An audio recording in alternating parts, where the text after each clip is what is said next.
Assalomu alaykum hammaga. Dasturga super admin rejimida kiramiz. Dasturga kirdik. Endi biz rooms, ya'ni xonalar qo'shishni o'rganamiz. O'zbek tiliga o'rganamiz. Ya'ni xonalar bo'limi. Xonalar bo'limida xona qo'shish juda ham oddiy.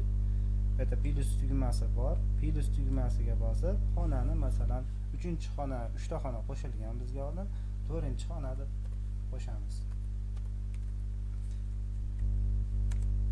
Bu xonalar bizga guruhlar qo'shayotganimizda har bir guruh qaysidir xonaga bir kishi kerak. Shunda bizga kerak bo'ladi. Ya'ni hozir biz ko'radigan bo'lsak, 3-xona va 1-xonada, 1-xonada IELTS bor, 3-xonada ingliz tili kursi bor.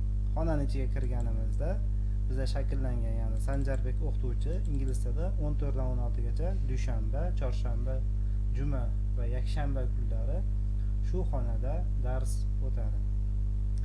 Fanlar bo'limi ham shunga o'xshash. Ya'ni plus tugmasini bosamiz, bu joyda fanning nomini yozamiz. Ingliz tili, IELTS, kimyo, masalan, matematika,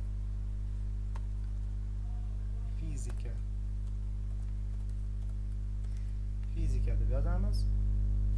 Tekshirish knopkasini bosamiz va saqlash. Muvaffaqiyatli saqlandi.